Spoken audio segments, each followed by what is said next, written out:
جو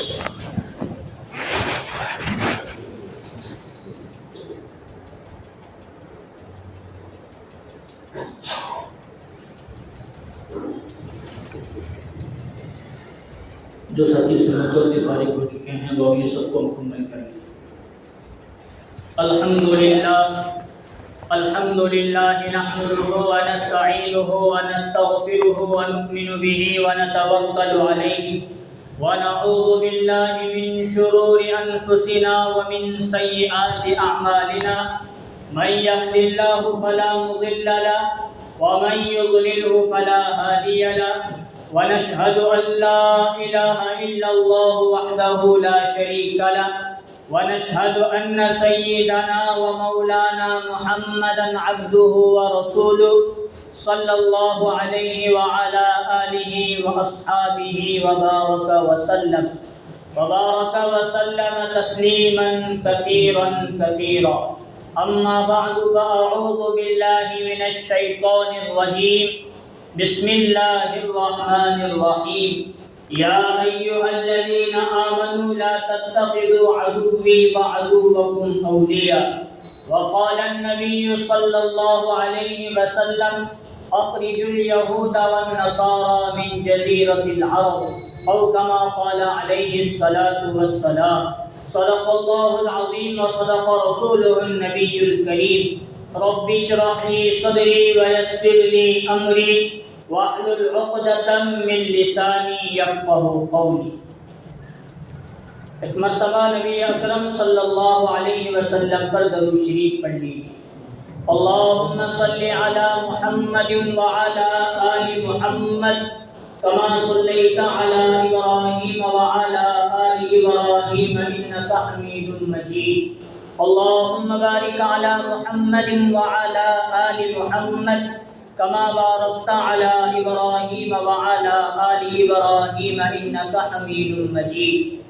محترم بزرگوں اور عزیز دوستوں، اللہ تبارک و تعالیٰ کا احسان، اللہ کا فضل اور اللہ کا کرم ہے کہ اللہ تبارک و تعالیٰ نے ہم تمام کو نماز جمعہ کے لیے اپنے گھر مسجد جلد سے جلد آنے کی توفیق نصیب فرمائی. جو باتیں کہی جائے اللہ تعالی ہم تمام کو اس پر عمل کرنے کی توفیق نصیب فرمائے اور قیامت کے دن نجات، آخرت کے دن ذریعہ مغفرت بنائے. بزرگوں، دوستوں اور عزیزوں، شاید ہم لوگوں کو تاریخ معلوم ہوگا کہ اسرائیل اور فلسطین کے درمیان جو جنگ جاری ہے اسے کتنے دن ہوئے یا کتنے مہینے ہوئے؟ 1 سال ہوا. مکمل اس مہینے کو 1 سال ہو گئے. کون سا؟ انگریزی اعتبار سے مہینہ کون سا؟ 10واں میں اکتوبر مہینہ. گزشتہ 2023 مہینہ اکتوبر 7 تاریخ کو فلسطین اور اسرائیل کے درمیان یہ جنگ جاری ہوئی. ہوتے ہوتے ہوتے ہوتے 12 مہینے مکمل ہو گئے، سال مکمل ہو گیا، ابھی تک جنگ رکنے کا نام نہیں لے. شاید جہاں تک میں نے کتابیں پڑھی یا جنگوں کے تعلق سے، غزوات کے تعلق سے، صحابہ کے تعلق سے جہاں سیرت کی کتابوں میں بات ملتی ہے، شاید تاریخ میں کہیں نہیں لکھا ہوگا کہ مکمل 1 سال تک صحابہ جنگ میں شریک رہے. مہینہ، 2 مہینے، 3 مہینے، زیادہ سے زیادہ 4 مہینے. اس کے بعد وہ ملک فتح ہوا یا وہ قلعہ فتح ہوا، نہیں فتح ہوا. حضور نے واپس ان لشکروں کو مدینہ منورہ بلایا. پھر جب موقع مناسب لگا جا کر پھر فتح کرنے کی کوشش کی. لیکن یہ مسئلہ ایسا مسئلہ ہے، مکمل 1 سال ہو چکے، بلکہ ہو کر گزر چکے ہیں. اسرائیل اپنا ظلم اٹھا رہا ہے اور مسلمان اس کا بدلہ اینٹ کا جواب پتھر سے دے رہے ہیں. ایسا نہیں ہے کہ اس جنگ کے اندر مسلمان مکمل طور پر ناکام اور شکست ہو چکے ہیں یا غلط. ہم لوگوں کے پاس جو ویڈیو آ رہی ہے وہ امت کے پاس ایک درد بھری ویڈیو آ رہی ہے موبائل ہاتھ میں ہیں، ادھر ادھر کے فلم اور ادھر ادھر کے ناچ گانے دیکھنے کے بجائے یہ دیکھو، اور یہ دیکھنے کے بعد امت ایک جسم کے مانند ہے، اب تمہیں کرنا کیا چاہیے؟ ان کی اگر تم مدد کر سکتے ہو تو مدد کرو، اگر اپنی مدد وہاں تک نہیں بھیج سکتے تو اللہ نے ایک ہتھیار ہر مسلمان کے ہاتھ میں دیا ہے، اسے تو اختیار کرو، اسے تو اپناؤ۔ وہ ہتھیار کیا؟ دعا۔ شروع میں ہم 2-3 مہینے دیکھے، اب یہ روز کا سلسلہ ہوا، کون دعائے قنوت نازلہ پڑھنے والا، کون سورہ یاسین پڑھنے والا، کون ان کے لیے، ہم اپنی دنیا میں مگن ہوئے، اور وہ ایک مسجد اقصیٰ کو بچانے کے لیے ان کے عورتوں نے بھی جانوں کی قربانیاں دی، ان کے بچوں نے بھی جانوں کی قربانیاں دی، ان کے جوانوں نے بھی جانوں کی قربانیاں دی، اور ان کے بوڑھوں نے بھی جانوں کی۔ 1 انچ انہوں نے گوارا نہیں کیا کہ ہم بیت المقدس یروشلم یہودیوں کے ہاتھ میں دے دیے اور ہم امن و امان کے ساتھ رہے، ہو نہیں سکتا۔ اسی لیے مجبوراً آج یہ بات کہنی پڑ رہی ہے کہ پوری دنیا کے اندر ہم لوگ نام کے اعتبار سے مسلمان ہیں بھی نہیں ہیں، شک ہے، لیکن فلسطین میں آج صف اول میں کھڑے رہ کر مسجد اقصیٰ کی حفاظت کے لیے اور مقدس سرزمین، انبیاء کی سرزمین فلسطین کو، بیت المقدس کو بچانے کے لیے جو مسلمان لڑ رہے ہیں وہ 100% صحیح معنی میں سچے اور پکے مسلمان۔ ہماری نسلیں ہم ناچ گانوں کے اندر ادھر ادھر کے دنیاوی کام کاج میں گزار رہے ہیں، لیکن اپنی مسجدوں کو آباد کرنے کی توفیق ہم لوگوں کو، وہ مسجد کو آباد بھی کر رہے ہیں اور یہودیوں کے قبضے میں مسجد جانے کے لیے تیار، دینے کے لیے بھی تیار۔ ایسا نہیں ہے کہ مسجد اقصیٰ ہاتھ سے نکل چکی ہے اور یہودیوں نہ، یہ جو افواہ چل رہی ہے یا بات ہم تک پہنچ رہی ہے، مسجد اقصیٰ اور پورا کا پورا فلسطین ابھی تک یہودیوں کے قبضے میں نہیں گیا۔ وہ ایڑی چوٹی کا زور لگا رہے ہیں کس طرح ہم مسجد اقصیٰ پر قابض ہو جائے، اس کو اپنے قبضے میں لے، اور جو ہمارا منصوبہ ہے اس منصوبے کو بنانے میں کامیاب ہو جائے۔ لیکن ابو عبیدہ اور ان کا لشکر اور وہاں کے مجاہدین بیچ میں حائل ہیں اور ان کو مسجد اقصیٰ ہاتھ لگانے کے دینے کے لیے تیار نہیں۔ اگر یہی فکر پوری امت کے نوجوانوں میں، مردوں میں، عورتوں میں، بوڑھوں میں آ جائے، نیزے، تیر، تلوار اور توپ، میزائل لے کر نکلنے کی ضرورت نہیں، سب مل کر دعائے قنوت نازلہ پڑھے، یا لا الہ الا انت سبحانک انی کنت من الظالمین پڑھے اور دعا کرے، پوری امت مسلمہ ایک مرتبہ ایک وقت میں اپنے مساجد، اپنے مدارس، اپنے خانقاہوں میں اور جہاں جہاں ایسی مجلسیں لگ سکتی ہیں لگا کر فقط دعا کر لے، پورا اسرائیل ایک دن کے اندر تباہ اور برباد ہو سکتا ہے۔ لیکن فرصت کسے ہے؟ کیا کسی نڑے؟ ہماری ہے، ہماری ہے، جن کی ہے انہیں جانے، جب ہم پر معاملہ آئے گا تب ہم لے کے لیں گے۔ یہ ہم لوگوں کا نظریہ اور یہ ہم لوگوں کی ذہنیت بن چکی ہے، ورنہ علماء یہاں تک کہہ رہے ہیں، بلکہ علماء تو چھوڑو، اسرائیل کے کچھ یہودی باشندے بھی نہیں، بلکہ توریت، انجیل، زبور، بائبل کے جو علماء ہیں جن کو پادری، راہب جو کچھ کہا جا رہا ہے، وہ کہتے ہیں کہ ہم سے ہمارا خدا مکمل طور پر ناراض ہو چکا ہے، ہماری مدد نہیں آ رہی، اور اسی طرح اور چند دن یہ جنگ جاری رہی، اسرائیل مکمل طور پر تباہ ہو چکے گا۔ ہو سکتا ہے یہ ان لوگوں کی گارنٹی ہے، لیکن ہم مسلمانوں کو اب کچھ کرنے کی ضرورت تھی، لیکن مکمل 1 سال ہو چکا، ہم دعائیں تک کرنے کے لیے تیار نہیں ہیں، اور یہ معاملہ ہمارے لیے ڈھیلا ڈھالا بن چکا ہے۔ اب ہمیں کچھ کرنے کی ضرورت نہیں، وہ چیزیں دیکھنے کی ضرورت نہیں، ان کے لیے دعا کرنے کی ضرورت نہیں، ان کے لیے مدد کرنے کی ضرورت نہیں۔ یہی وہ اکتوبر کا مہینہ تھا سن 1187 ہجری میں، ایک اللہ کا بندہ صلاح الدین ایوبی، جنہوں نے سلطان صلاح الدین ایوبی کا لقب پایا، پیدا ہوئے۔ اس وقت یروشلم پر، فلسطین پر، مسجد اقصیٰ پر مکمل طور پر عیسائیوں نے قبضہ جمایا تھا، اور وہ اپنی لشکر، اپنی تعداد لگا کر ہر روز اس ملک کے اندر، اس شہر کے اندر، اس مسجد کے اندر 70,000 مسلمانوں کو قتل کیا کرتے. کتنے؟ ایک دن میں پورے ملک کے اندر انہوں نے کوئی مسلمان نہیں چھوڑا تھا. انگریز مورخ لکھتا ہے، عیسائی مورخ لکھتا ہے، جب ہم لوگ، ہمارے بڑے لوگ، ہمارے حاکم لوگ یروشلم میں داخل ہوئے، اس وقت پکی سڑکیں، پکے راستے نہیں تھے، کچے راستے تھے جو ماٹی کے، زمین کے تھے. وہ انگریز مورخ لکھتا ہے جب ہم اپنے گھوڑے داخل لے کر یروشلم فلسطین داخل ہوئے ہیں، ہمارے گھوڑے اس وقت زمین پر اپنا قدم جما رہے تھے تو ان کا قدم جمنے کے لیے تیار نہیں تھا.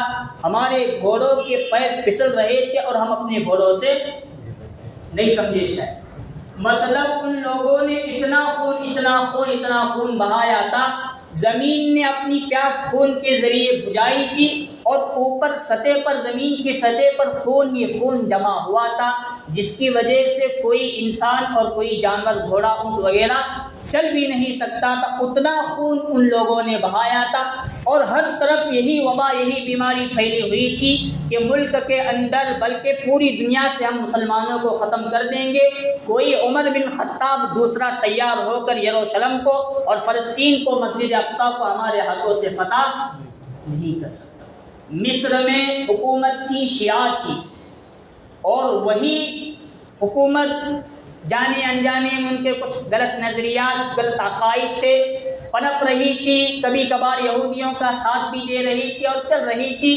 ادھر اللہ کا ایک بندہ اپنے گھر، اپنے دکان، راستے پر بیٹھ کر یہ قسم کھا رہا ہے کہ جو میں ممبر بنا رہا ہوں وہ ممبر میں چاہتا ہوں کہ مسجد اقصیٰ میں منصب ہو جائے اور وہاں جو بھی اسے رکھے گا سب سے پہلے اس ممبر پر کھڑے رہ کر جمعہ کا خطبہ دے. قریب ہی اندر ایک بچہ اپنے باپ کے ان جذبات کو سمجھ رہا تھا، سن رہا تھا، آنسوؤں کو پوچھ رہا تھا اور قسم کھا رہا تھا کہ اگر اللہ نے مجھے حکومت دی، وقت کا بادشاہ اور وقت کا سلطان میں بنا، تو میں اپنے باپ کی اس قسم کو پورا کروں گا، کھائے ہوئے اس خواب کو پورا کر کے فلسطین کو آزاد کرواؤں گا، بیت المقدس کو یہودیوں کے اور عیسائیوں کے ہاتھ سے چھڑا کر مسلمانوں کے حوالے کروں گا. وقت گزرتا گیا، وقت ایسا آیا صلاح الدین ایوبی مکمل طور پر جوان بن کر کھڑے رہے تو انہوں نے قسم کھا دی کہ اب وقت آ چکا ہے، میں فلسطین کو آزادی دلاؤں گا اور بیت المقدس کو، مسجد اقصیٰ کو یہودیوں کے قبضے سے چھڑاؤں گا. ہوا ویسے ہی، اکیلے فکر لے کر تیار ہوئے، کھڑے رہے اور ندا لگائی کہ ہم دیکھ رہے ہیں انبیاء کی سرزمین خون سے لال ہو چکی ہے. وہ مسجد اقصیٰ میں آواز دے رہی ہے کہ کوئی عمر بن خطاب آئے، کوئی نبی کا غلام آئے اور مجھے ان سے آزاد کرا کے مجھے آباد کروائے. ہے کوئی میرے ساتھ تیار ہونے کے لیے؟ لوگوں نے کہا صلاح الدین، نہ تمہارے پاس مال ہے، نہ تمہارے پاس جائیداد ہے، نہ تمہارے پاس حکومت و بادشاہت ہے، پھر یہ تم کس طرح کی صدا لگا رہے ہو؟ انہوں نے کہا میں فکر لے کر کھڑا ہوا ہوں، اگر تم شامل ہو جاؤ تو انشاءاللہ ہم کامیاب ہو جائیں گے. یہ ان کے عزائم، یہ ان کے ارادے، عزم مصمم کو دیکھ کر ایک مکمل طور پر بڑی فوج اور بڑا لشکر حضرت صلاح الدین، سلطان صلاح الدین ایوبی رحمۃ اللہ علیہ کو اپنا امیر مان کر کھڑی ہوئی اور وہی لشکر اور فوج کو لے کر وہ یروشلم کی طرف فتح کرتے چلے گئے. اور جا کر جب اتنا بڑا لشکر دیکھا تو یہودیوں نے، جن کے اندر عیسائیوں نے جن کے اندر لڑنے کی طاقت تھی، وہ لڑنے کے لیے آئے، اور جن کو طاقت نہیں تھی انہوں نے اپنے ہتھیار ڈال دیے اور کہا سلطان صلاح الدین ایوبی، آج آپ نے ہم لوگوں سے بیت المقدس کو فتح کر دیا. جب وہ اپنا لشکر لے کر چلے، یہودیوں کو بھی معلوم ہوا، عیسائیوں کو بھی معلوم ہوا کہ انبیاء کی سرزمین یروشلم، فلسطین، مسجد اقصیٰ کو آزاد کرانے کے لیے ایک نوجوان قسم کھا کر نکلا. تو 12 کمانڈروں کی شکل میں ایک بہت بڑا لشکر تیار کر کے مقابلے کے لیے بھیجا گیا. لیکن اس مرد مجاہد نے ارادہ کیا تھا مر جاؤں گا، میرے زندہ ہوتے ہوئے یروشلم اور فلسطین مسجد اقصیٰ غیروں کے ہاتھ میں رہے، یہ مجھے گوارا نہیں۔ سب کی گردنیں اڑاتے اڑاتے اڑاتے چلے گئے، ان کا لشکر بھی آگے بڑھتا رہا۔ وقت کے جتنے 12 بادشاہ تھے یا جتنے کمانڈر اور فوج کے افسر تھے، ان تمام کو قیدی بنا کر حضرت سلطان صلاح الدین ایوبی رحمۃ اللہ علیہ کے سامنے لا کھڑا کیا۔ اس وقت حضرت سلطان صلاح الدین ایوبی کو ایک بات یاد آئی۔ ایک عیسائی افسر نے، ایک حاکم نے مکہ المکرمہ کو ایک قافلہ حج کے لیے جا رہا تھا، اس پر حملہ کیا، ان کی گردنیں اڑائی اور اڑاتے وقت یہ کہا، نبی صلی اللہ علیہ وسلم کی شان میں گستاخی کی اور یہ کہا کہ تمہارا نبی محمد اگر تمہیں بچانا چاہتا ہے تو آ جائے مجھ سے بچا لے، تمہارے نبی کے اندر بھی میری طاقت کے مقابلے میں تمہیں بچانے کی طاقت نہیں۔ یہ بات پہنچتی پہنچتی پہنچتی حضرت سلطان صلاح الدین ایوبی رحمۃ اللہ علیہ کے پاس پہنچ چکی۔ انہوں نے اس وقت قسم کھایا تھا، جس مردود اور ملعون نے حج کے قافلے پر حملہ کیا اور نبی صلی اللہ علیہ وسلم کی شان میں گستاخی اور بے ادبی کی ہے، جب تک سلطان صلاح الدین ایوبی اپنی ہاتھ سے اس کی گردن نہیں اڑائے گا تب تک چین سے نہیں بیٹھنے والا۔ دیکھا ان 12 کے اندر وہ مردود شخص حاکم موجود تھا جس نے قافلے پر حملہ کیا اور رسول اللہ صلی اللہ علیہ وسلم کی شان میں کیا کی تھی؟ گستاخی۔ اپنے خادموں کو حکم دیا 11 گلاسوں کے اندر پانی 11 کو دیا جائے اور ایک شخص کو نہ دیا جائے۔ پانی تقسیم کیا گیا، ہر شخص نے پانی پینا شروع کیا۔ جس نے نبی کی شان میں گستاخی کی تھی اس کو پانی حضرت سلطان صلاح الدین ایوبی نے نہیں دیا تھا، اور ان کا یہ معمول تھا سلطان جس کو پانی پلائے وہ امن میں ہے، اس کی گردن نہیں اڑائی۔ اخلاق پیش کیے جائیں گے، ایمان پیش کیا جائے گا، اسلام پیش، ان کی گردن نہیں اڑائی جائے گی، ان کے ساتھ بادشاہوں والا معاملہ کیا جائے گا۔ ایک حاکم نے دیکھا کہ ہم 11 کو تو پانی دیا گیا ہے لیکن اس کو پانی نہیں دیا، آدھا پانی پیا اور آدھا اس کو دے دیا۔ حاکم نے روکا اور ٹھوکا، پانی تم نے دیا ہے، پانی میں نے نہیں دیا، اگر میں پانی دیتا تو یہ میرے معمول میں آ جاتا اور میں اس کی گردن نہیں اڑاتا۔ اس کے سامنے یہ بات پیش کی کہ تو نے فلاں وقت نبی صلی اللہ علیہ وسلم کی شان میں گستاخی کی تھی، اور تو نے فلاں وقت قافلے پر حملہ کیا تھا اور مدینہ اور مکہ المکرمہ کو ختم کرنے کی دھمکیاں دی تھی۔ محمد صلی اللہ علیہ وسلم کو یہاں آنے کی ضرورت نہیں، محمد کا ادنا غلام صلاح الدین ایوبی آ چکا ہے، اگر اپنی جانیں آپ بچانا چاہتے ہو تو سلطان صلاح الدین ایوبی کے ہاتھوں سے بچا دو۔ ایسے مرد مجاہد کا ہونا ضروری ہے۔ آج ہمیں وہ جذبات والے پیدا نہیں ہو رہے، کوئی بھی اٹھ رہا ہے، کچھ بھی بول رہا ہے، اور ہمارے اندر نہ ان کے خلاف باتوں کو سننے کا جذبہ، نہ ماننے کا جذبہ، اور اگر بول بھی دیے تو ان کے خلاف ہم بولنے کی کیا ضرورت ہے۔ کہاں سلطان صلاح الدین ایوبی مصر میں بیٹھے ہیں اور کہاں وہ لوگ نبی صلی اللہ علیہ وسلم کی شان میں گستاخی کر رہے ہیں، اور جا کر وہاں انہوں نے ان کی گردن بھی اڑائی۔ جب اس کی گردن اڑائی تو تمام کا تمام پورا مجمع ہکا بکا رہ گیا۔ دوسرے حاکم 11 لوگ بھی سوچنے لگے کہ اب ہمارا بھی نمبر آئے گا۔ سلطان نے کہا میں تمہیں معاف کر دیتا ہوں، جاؤ، اگر اس ملک کے اندر تمہیں رہنا ہے تو جزیہ ادا کرو، رہو، ورنہ اسلام لاؤ اور مسلمان ہو جاؤ۔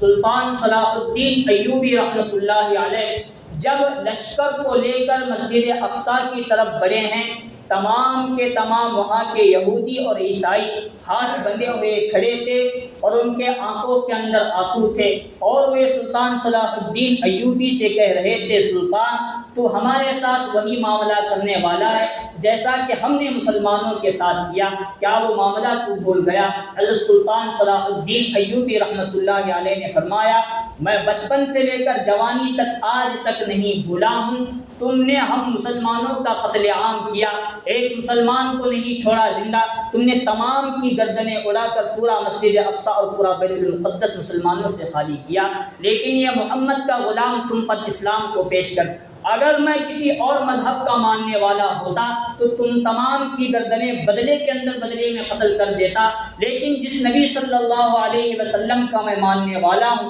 جس اسلام اور شریعت کا ماننے والا ہوں، اس شریعت نے ہمیں یہ سکھایا ہے معاف کرنا بہت بڑی دولت ہے۔ فتح مکہ کے موقع پر میرے نبی صلی اللہ علیہ وسلم نے جانی دشمنوں کو معاف کر کے اعلان کر دیا تھا، لا تثریب علیکم اليوم انتم الطلقاء، آج تمام کے تمام معاف کر دیے جائیں گے، آج بدلے کا دن نہیں۔ میں سلطان صلاح الدین ایوبی تمام کو معاف کر دیتا ہوں، اگر رہنا ہے تو مسلمان ہو جاؤ، اور اگر اس ملک کے اندر مسلمان ہو کر نہیں رہنا، اپنے مذہب پر رہنا ہے تو جزیہ ادا کرو، ورنہ میں تمہاری جانیں بخش دیتا ہوں۔ بیت المقدس کو خالی کرو، یروشلم کو خالی کرو، اور یہاں سے چلے جاؤ، کسی ملک کے اندر جا کر آباد ہو جاؤ۔ یہ جملہ جب ان کی زبان سے نکلا ہے، پورے کے پورے عیسائی حضرت سلطان صلاح الدین ایوبی رحمۃ اللہ علیہ کے ہاتھ پر مسلمان ہو چکے ہیں۔ یہ اخلاق بھی انہوں نے پیش کیے، اور بیت المقدس کو جن ناجائز قبضہ جن کا تھا ان سے آزاد کر کے ہم امت مسلمہ کو یہ سبق دیا، اگر فکر پوری امت کے چند افراد کے اندر بھی پیدا ہو جائے تو آج کو 1 سال مکمل ہو چکا، اس طرح مسلمان سر عام نہ مارے جاتے، مسجد اقصیٰ کی یہ حالت نہ ہوتی، بیت المقدس میں، یروشلم اور فلسطین میں مسلمان اس طرح بے دردی سے نہ رہتے۔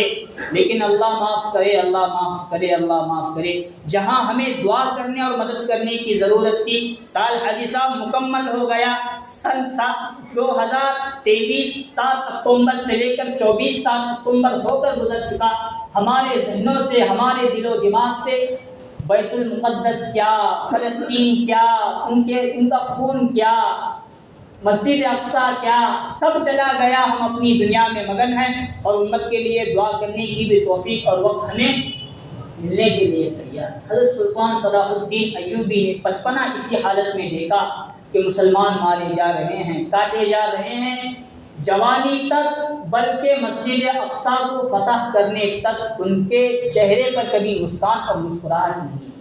کسی نے پوچھا حضرت دنیا میں ہم بھی رہتے ہیں، دنیا میں آپ بھی رہتے ہیں، ہم ہنستے بھی ہیں، روتے بھی ہیں، لیکن آپ کے چہرے کو کبھی ہم نے تنہائی میں بھی اور مجمع میں ہنستا ہوا نہیں دیکھا۔ اس وقت سلطان صلاح الدین ایوبی رحمۃ اللہ علیہ نے جواب دیا تھا، میں کیسے ہنسوں جبکہ مسجد اقصیٰ غیروں کے قبضے میں، میں اس وقت تک مسکرا بھی نہیں سکتا جب تک سلطان صلاح الدین ایوبی غیروں کے ہاتھوں سے مسجد اقصیٰ کو آزاد نہیں کرواتا۔